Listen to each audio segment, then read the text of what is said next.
Good evening, folks. It is Friday, the end of the week, and we're into October. Boy, oh boy, the year is going by. I don't know if it's going by expediently quickly or if it's just dragging on, but we are now in October. We're not all that far from the end of the year, and hopefully, at least by the end of the year, maybe we get some type of change in the climate, something to the positive. We'll be back. Today we are going to have our first ever smorgasbord of topics, and it should be fun. I'm looking forward to it. Come back in just a moment.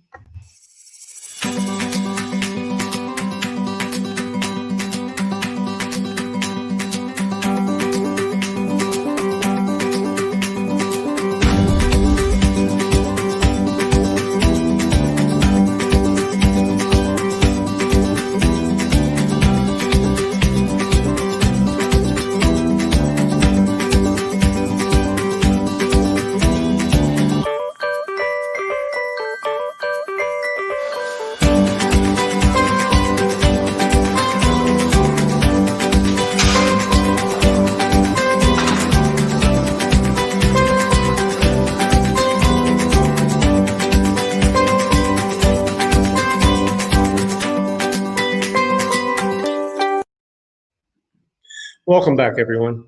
Yep, so today is going to be something a little bit different. We're going to talk about everything and anything. To be honest with you, there's a couple of things that I would really like to address, and then maybe we'll see some questions pop up. If not, then I'll just keep the ball rolling for the half hour, and yeah, cover whatever we cover. Should be fun. A couple of things I want to talk. Obviously, why don't we just talk about the state of the gym business and gyms themselves? I just read actually a post in one of the groups that I'm in, and talking about someone's mentioning, do we think that the way things are going, is it possible that they may gyms as we know it might not even be around anymore? Well, I'm not sure if that will happen. It is a possibility. Um, I think you might see a definite swing towards more smaller and more intimate style gyms, more kind of along the lines of the older style hardcore gyms that I grew up in and still love. I do not like the big box gyms. They're just basically meat markets. People go there just to be seen, to chit chat, and there's some hard training individuals there, but it's basically a narcissistic world in there, and it's sad, to be honest with you. It's not a great environment, and I do understand it has a certain draw for some people who actually do like to train, but they don't like to be around that hardcore atmosphere. I feel for them because they want to be in something a little bit more pleasant where they can just do their thing, and that's. But I believe the smaller, more intimate style gyms are going to replace a lot of the box gyms, which will not be a bad thing at all.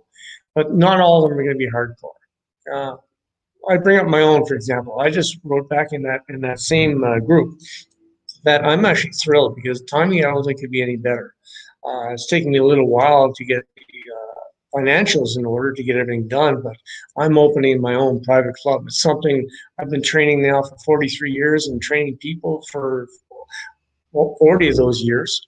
And I've always wanted to have a gym, but I've never wanted to have a public gym.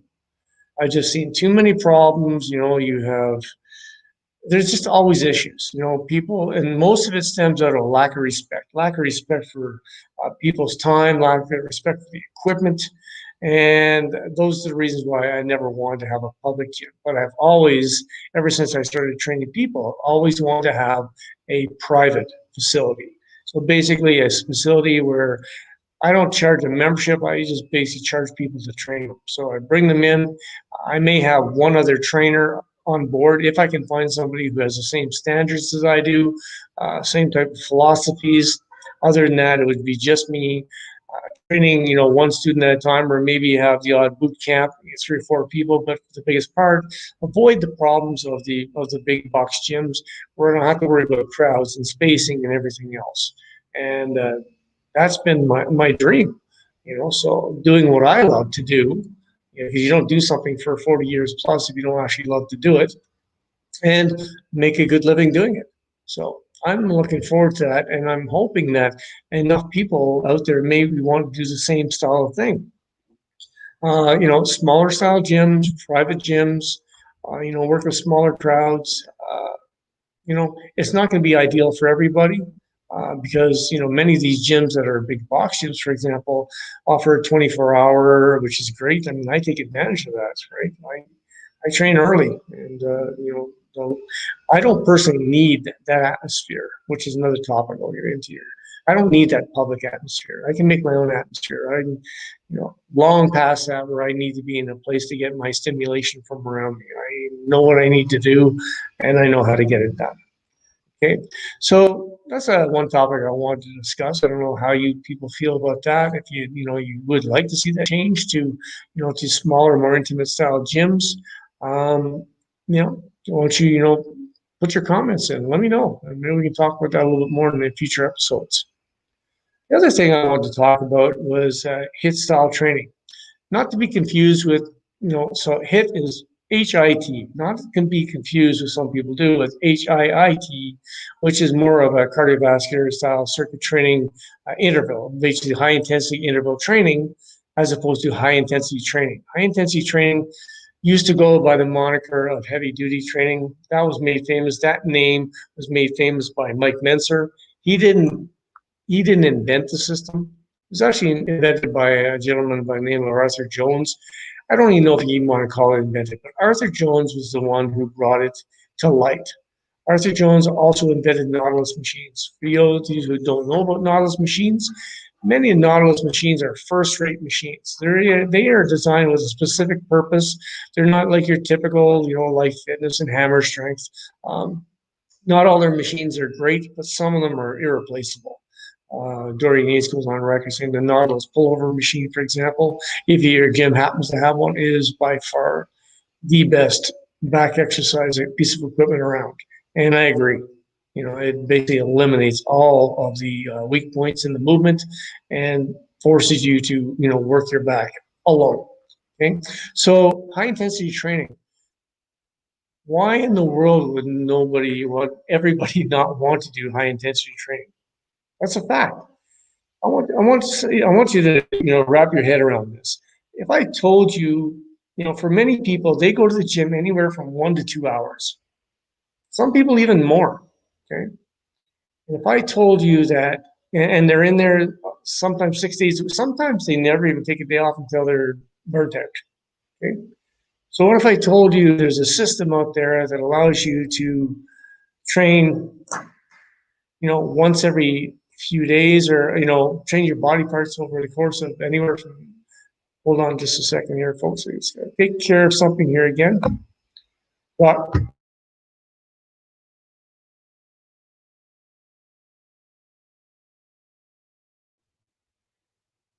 those who don't know, I got a miniature zoo in here. I have unfortunately, I have two cats and my dog in this studio that I'm putting together, and sometimes they don't always cooperate. Anyway, so what if I told you, you could be training, you know, only your body parts once in the 6 days, up to 8 or 9 days. And what if I told you you could have that done in like 30 minutes to 40 minutes? Would you want to do that? I think you would. Here's the problem. Okay. People, especially bodybuilders, have been brought up, most of you are, you get your information from that guy who got it from that guy who got it from that guy. And the majority of the people still train on a volume pretense. Okay. Volume is not what makes you grow. Intensity is what makes you grow. Okay. So, you have to, create a stimulus, and then feed your muscle and give it rest and recuperation. Okay. So logically thinking, being able to produce just enough stimulus to create a change, and then maximizing the time interval in between that you rest and feeding it properly is going to give you the best results rather than train to whatever point, therefore reducing the amount of recuperation